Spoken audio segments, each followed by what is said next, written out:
MRF. This is my first exposure to this audience. I am a practicing, well, I was a practicing ophthalmologist until about 6 months ago, but I'm still in action. I'm accelerating, not retiring.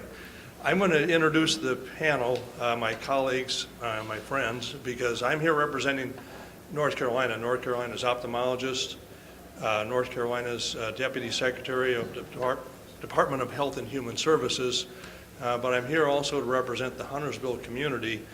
And you've met Marlana Orloff already this morning and this afternoon.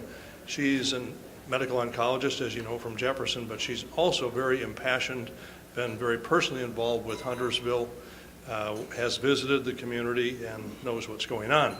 And with us, Summer Heath, a patient in the cluster will describe, and her mother, Janie, and her stepfather, Scott Slazarski, are also with us. Not with us is another melanoma patient from the community who intended to be here, and I've got her script, and she wants me to read it word for word, but you wouldn't have dinner tonight if I did. So. But I'll tell you about Brandon Mallory's story as a melanoma patient as well. So this is about the melanoma community and the family in a vicinity. So why am I here? I am not an ocular oncologist, for sure. You saw Hans' conflicts of interest, his financial disclosures. I have none. I'm a retiring community ophthalmologist, comprehensive. I don't know anything about ocular oncology or melanoma genetics. I'm telling you that. I'm not a public health official. I'm not an epidemiologist or any of those things, but I'm an active member in my state eye society, and I wanted our voice to be heard because it appeared we weren't there. I was called by the Deputy Secretary, Health and Human Services, who just took the job and inherited some consternation in the community Huntersville when you'll see the summary of patients that appeared over a brief period of time and their age, you'll see why. So Dr. Williams said, I need someone to be involved in community relations, and he and I go way back. We travel in the Middle East and Afghanistan together, so if Randall says jump, I jump pretty high. And I visited the community and realized that there were things to be done. So I knew where Huntersville was, but if you'd asked me and the 400 ophthalmologists in North Carolina what was going on there, about 5 of us would have known. And that's why I'm sort of embarrassed that our ophthalmology community didn't really know what was happening in Huntersville. So this is actually not much about the clinical care, and it's not really about medical ethic and that sort of thing. It's a little more about community care and the professionalism side of just being involved with the families and the patients. It is a not sleepy community. It's a very affluent community north of Charlotte, about 50,000 people. I think only 10 years ago there were half that many people, so it's a very burgeoning, growing community.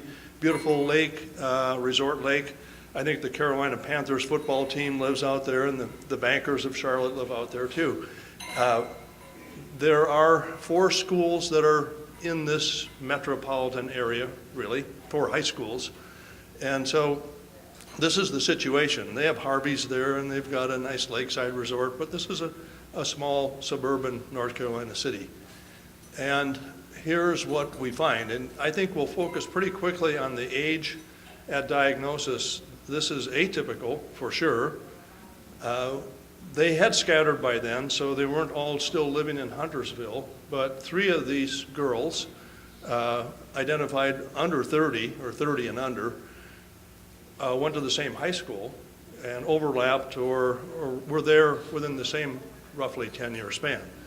And as you can see on the right, 2 of them are now deceased. I guess it isn't shown here.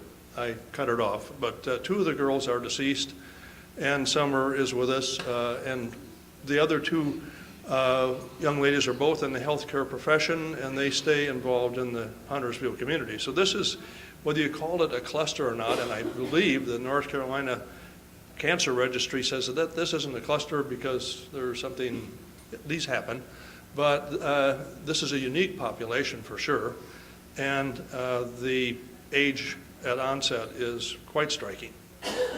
So it drew quite a lot of attention, and I'm going to talk really about 3 elements now in the attention. What was the community response? What should be the national and state eye society response, what we're doing right now, and what we intend to do in the future. And then Marlana is going to save me because I don't understand ocular melanoma like she does, and she's going to add to the discussion, and the family will as well. By the time the story was really exposed by the media, because I think probably some girls started talking to each other, don't I know you, and we were in the same high school together, and we have the same condition, isn't this a little unusual? All of a sudden, I don't think there was ever anything wrong with the physician-patient relationship. That all the professional medical care has been just right. But I think it was the regional response, and we'll go into issues about registry in a little bit later, why we didn't really know this was happening.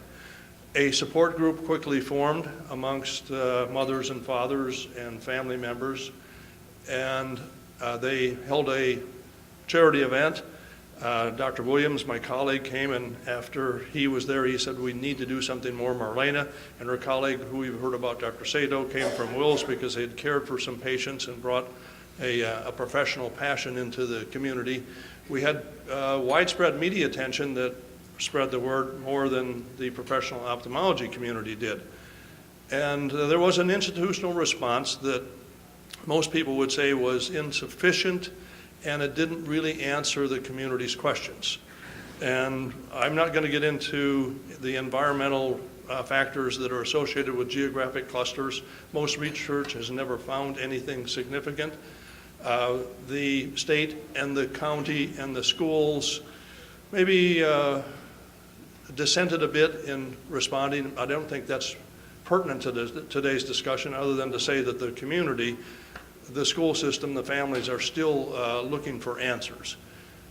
And I maintain to you right now and before that the state eye community was not sharing, was not collaborating, and was not helping the situation enough. So our response was to get involved, meet with families, call them, talk to them on the phone face to face, talk to the colleagues who had identified the patients, designed some community outreach, and we've done this where we've encouraged, we're not recommending, we're not changing guidelines for examination.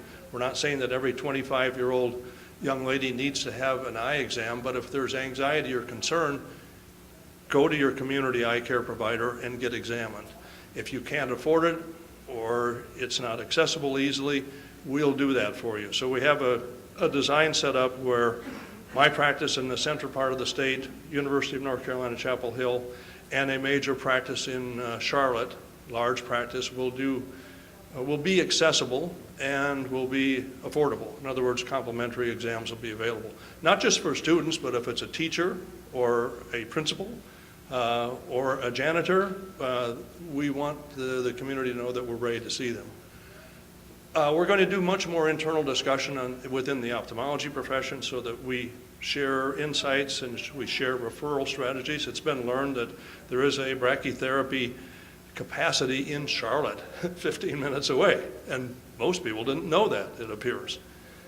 Duke has been involved with some of the patients, and we want to get them collaborating as well as the other university, UNC.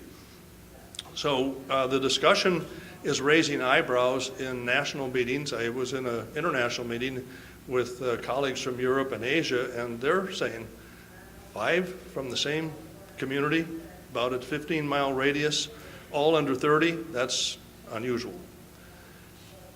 We're very happy that we're related now to MRF. Our organization has sort of joined hands with those advocates in non-institutional advocates, I'll say. Finally, in the future, we're going to maintain relations with the media. The media has been helpful. I exhibit, I think on the last slide, the newspaper, the gentleman from the newspaper really understands the issue in Huntersville. He's been very good about spreading the word. We want to be more involved with the schools. We want to be able to send to DHHS a report at the end of the year. We've examined a number of community members. Some of them are now 30 and 35 and 40 years old. but they graduated from this school system, and here's what we can do for them. Marlana is going to save me and get a little more into the science, but the registry is absolutely critical, and I think enhancement of the registry would have gotten the State Eye Society involved earlier, and I think we're going to try to give some effort to that through our American Academy of Ophthalmology and wider efforts through people who know elected officials as well as high-placed school and other public health officials. So I want to thank Sarah, Tim, and your organizations, Melody, for encouraging us to be here and the welcome you've shown us, and we'll stick with you, but we'll be happy to be in DC with you next year too. Thank you.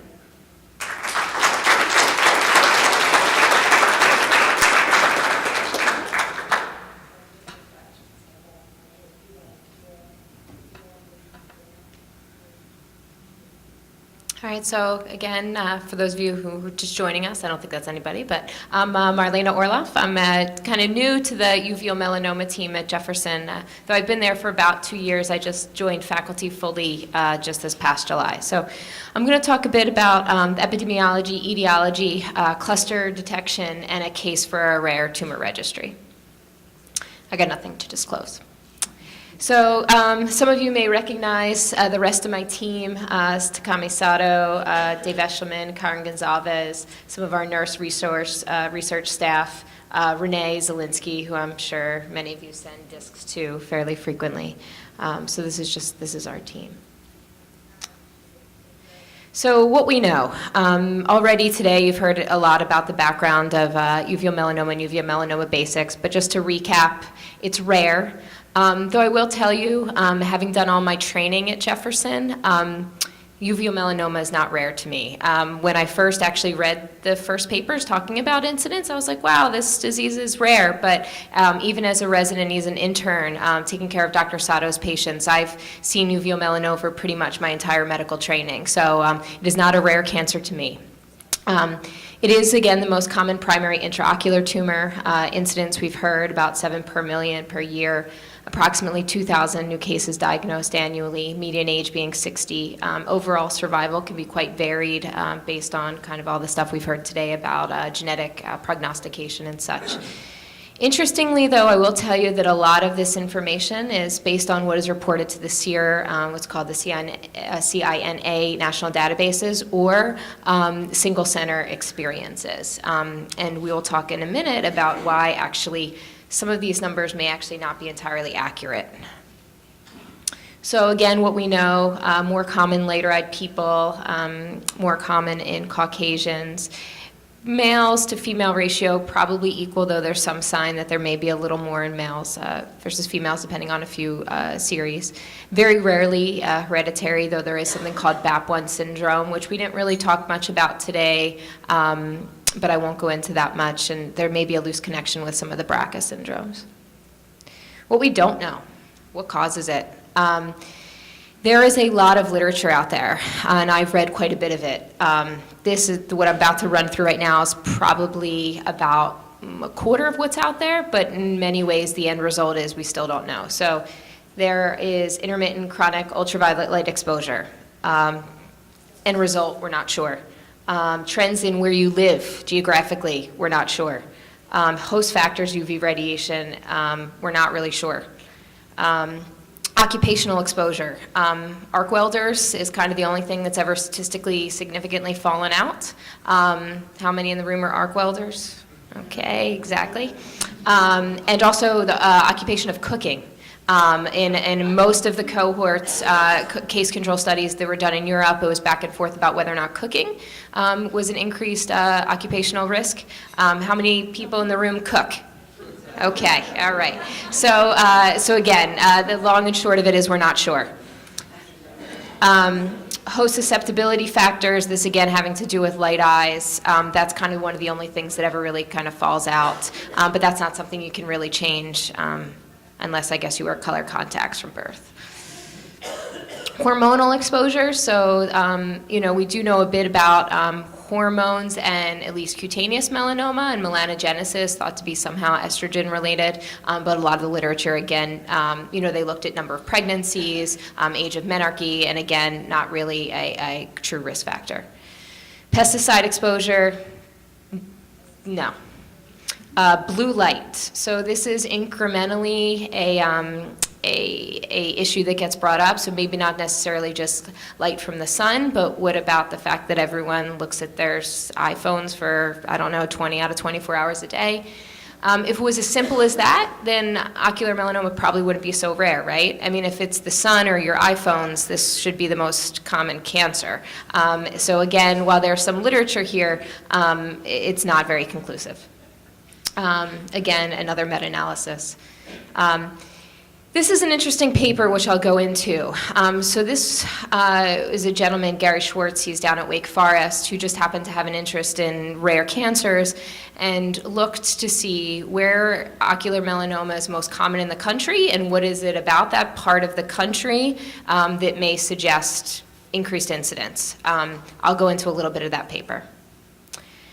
So just one of the bigger kind of previous epidemiologic studies was done by Singh, and he's published kind of twice on this topic, most recently in 2012, where he queried the SEER database from 73 to 2008.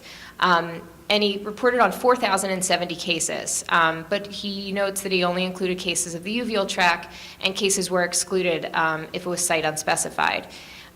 He did suggest this may be an underrepresentation, but if you really look at the numbers, if there's supposed to be 2,000 cases diagnosed annually in the United States, and this is from 1973 to 2008, where did the rest of the cases go? So again, a bit about this work that was done to attempt to see some trends in diagnosis and cause. So Dr. Schwartz looked at eye cancer incidence from 2006 to 2010. So interestingly, he just looked at eye cancer. So it was assumed that most of these were ocular melanoma, but it's actually very possible that retinoblastoma was somewhere in this group. He didn't tease those out. So there was a few areas where the data was actually censored due to small numbers. So allegedly, DC only saw 9 cases of eye cancer from 2006 to 2010. It seems a little low to me. And it turns out the lowest rates are in South Dakota, but the highest rates were in Oregon. So then he looked at a bunch of different things across the country and said, okay, what is it about Oregon that makes it stand out? Well, it turns out, if you kind of look up here, so Oregon, highest number of cases, and he overlapped percentage of population receiving fluorinated water. So it's very interesting, right? I mean, you read the headline, eye cancer incidence increased where there's less access to fluorinated water. This has kind of been one of the closest attempts to look to see actually, okay, can we geographically see what's going on and what there maybe is a cause for this disease? But again, how many people in the room drink bottled water or brush their teeth with toothpaste? So it's really hard, okay, you can say this, but there's so many confounding variables, I don't think you can really make heads or tails of it. So taking a look at this and kind of seeing, okay, where has there been unusual clustering or unique accumulations, if you want to call it, of uveal melanoma over the years. So we're going to talk more about North Carolina, Alabama. Louisiana has quite a number of cases. Anyone in the room from Louisiana? Okay, so Louisiana and actually Wisconsin are 2 states which have a increase in what looks like that germline BAP1 mutation. So again, not something that we kind of talked at length about today, but there is potentially a hereditary mutation that can be passed down. It is very rare. And there is what's called probably a founder effect going on in Louisiana, where there's a mutation that's kind of got populated through many generations. But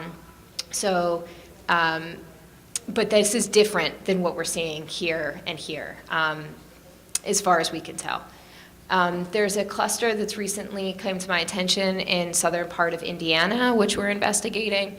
And then was previously a cluster defined in Pennsylvania. So this is the only ever that I could find cluster that's been diagnosed or that's been published in the literature. As you can see, I actually went to the library and made a copy of this on a copy machine. This is not. So, you know, when I went over there, you know, asking to like find a magazine from 1982, they kind of looked at me like, you can't find this online? And the truth was, no, I couldn't. So I had to go over there and do it the old-fashioned way. So, so this was a small cluster of choroidal melanoma cases published in 1982. In actually a rural town in Pennsylvania. It was 3 patients in a small community. 2 were male, 1 was female. They were a little bit older.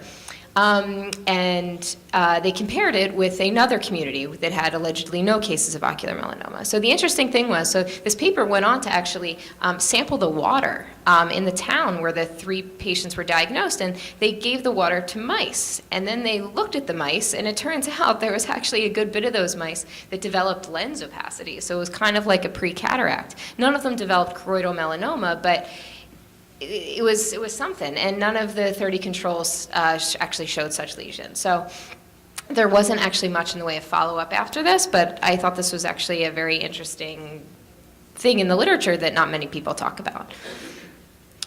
So taking back to North Carolina, so you've already kind of seen this. Again, you know, 5 females at or around under 30 diagnosed between 2008 and 2014, all living in Huntersville, for what we can gather at least in and around the year of 2005.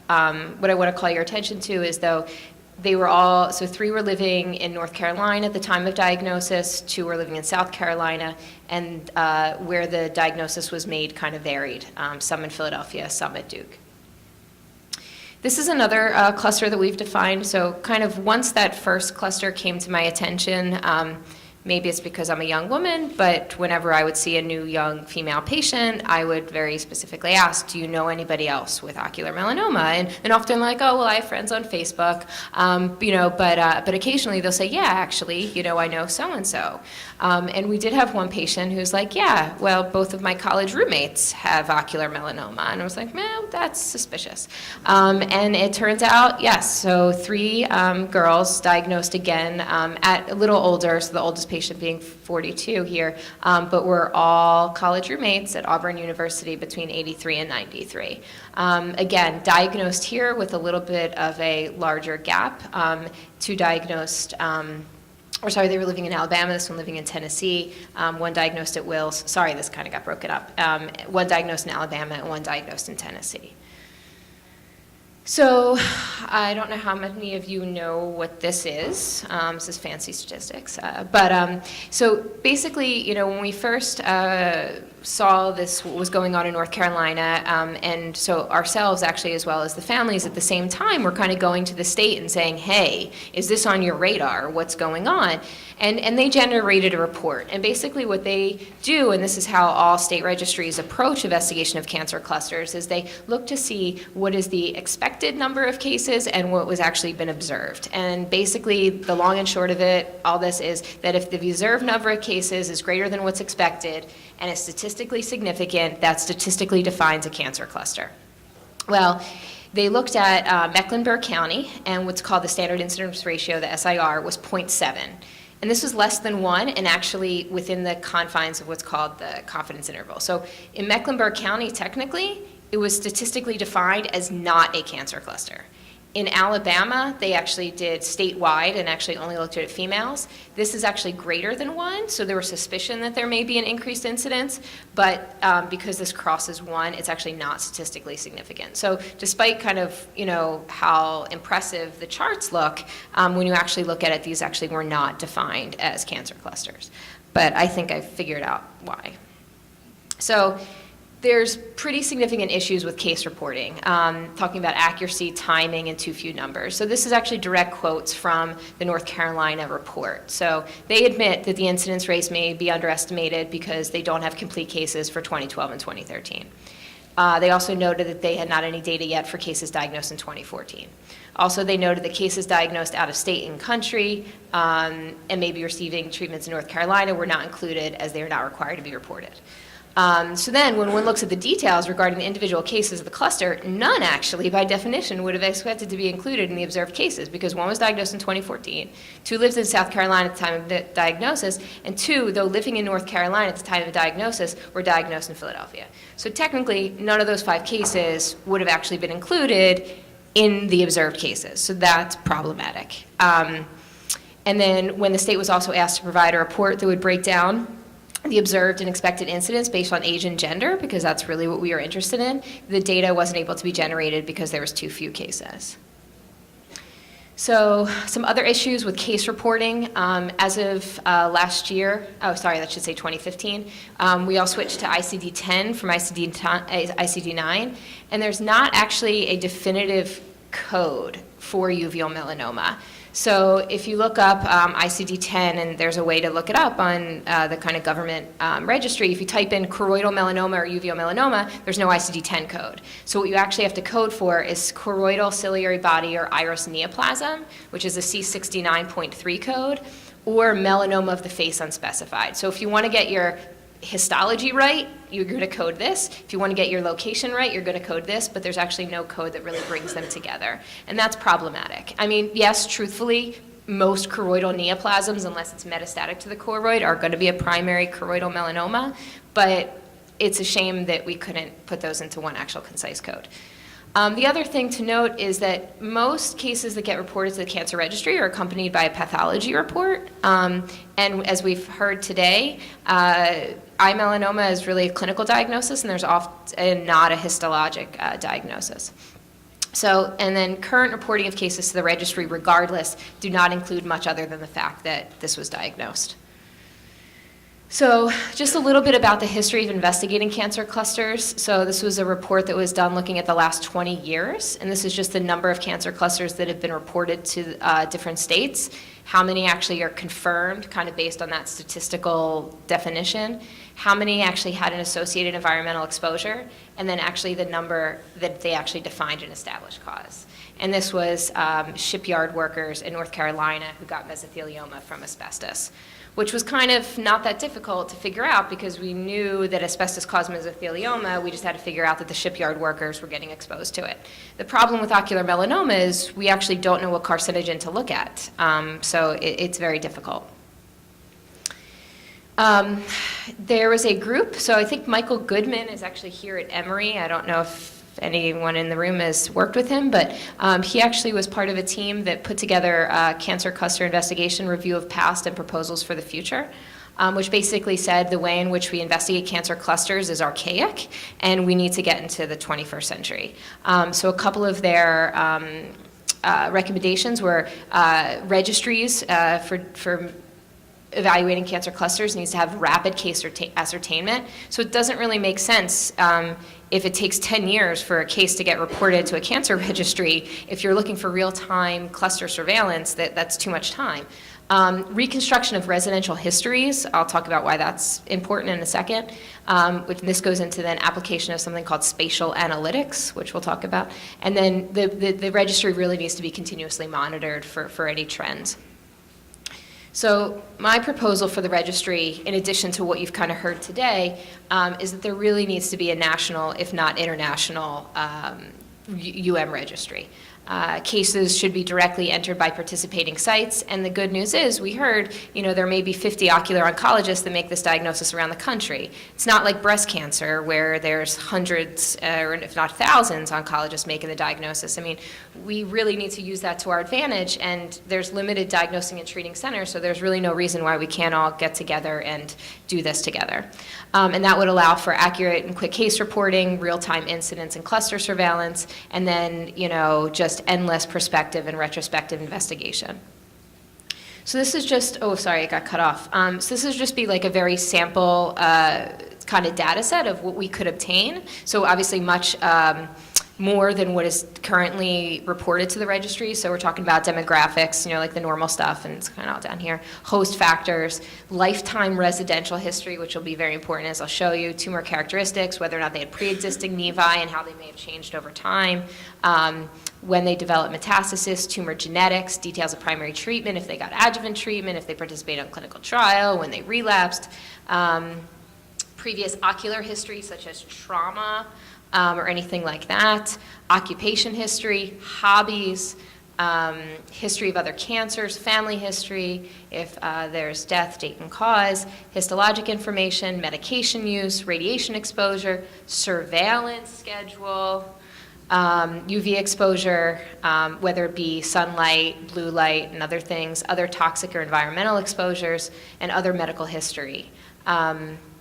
When you see as much uveal melanoma as kind of we see at Jefferson, and Dr. Sato's certainly been doing this for a longer time than I have, there are things you feel, and there's things you pick up. And, we have a lot of patients, honestly, and this goes back a little bit to actually even the fluoride paper, with prior atypical fungal infections, such as like histoplasmosis and coccidio. These are considered to be fungal infections, kind of endemic in the South. And you can actually get this ocular condition where you can get posterior ocular scarring.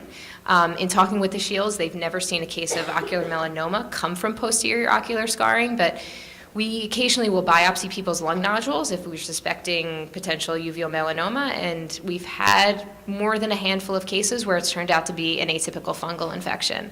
So whether or not infection, there could be an infection thing going on, we just don't know. But again, looking at kind of everything and really moving forward. So why does geographic surveillance and getting a good residential history matter? So just for instance, so if this is 10 patients that are diagnosed in 2016, this is a potential mock-up of their geographic history over the last 10 years. So this is where they could have lived in 2003. This is where they could have lived in 2005. This is where they could have lived in 2008. This is where they could have lived in 2010, 14, and 15, and now they're diagnosed in 16. So when they're diagnosed, they ask you where do you live. They don't ask you where you lived in 2008. But what if there was something going on? I just picked Texas, sorry. There could have been something going on in Texas in 2008 that we don't know. So, really recreating residential history is crucial. So again, in the Huntersville situation, we had a bunch of young girls. What do young girls do? They get up and they grow up and they go off to college, and some of them were diagnosed when they were in college, but you could all put them back in the town in and around 2005. And we were able to do that and get that information because we knew what we were looking at. But to really do that on a large scale, to see kind of those kinds of trends, this is information that we have to get from every patient at the beginning. So again, and then to hone in then on what's going on here. Granted, there's going to be a lag time, but at least you can kind of, at least have somewhere to go back and look. So this brings into something called spatial analytics. So there is software that exists out there that we can apply to the registry that actually detects and quantifies patterns, looking at hotspots and different things like that. So the abilities do exist. So just some conclusions. It's rare, and it may be difficult to accurately report to state and national cancer registries. We don't know what causes it. Efforts need to be focused towards rare cancer registry for accurate case reporting, the real-time geographic surveillance, and this can lead to appropriate testing of hypotheses. Implementing spatial analytics to a rare cancer registry is, to my knowledge, to our knowledge, will be the first of its kind. Noticeable trends may lead to first ever opportunities for primary and secondary prevention, which has never been something that's been discussed in ocular melanoma. If everyone thought it was UV, then we would just be handing out sunglasses to everybody, but that's not the case. But again, clues from all of this may lead to that. And then a properly designed rare cancer registry for ocular melanoma may encourage development of other such databases for other rare cancers. So I think we really have an opportunity to be the first ones to this. There are other rare cancer registries that are out there, but kind of doing what we are going to try to do, especially for rare cancer, I think could really help. So, for those of you who don't know, two of the girls who passed from Huntersville, their families couldn't be here, Meredith and Keenan. This was us in Huntersville for the walk. Cupcake vs. Cancer. Many of you know or don't know, Dr. Sato ran that race in a sport coat.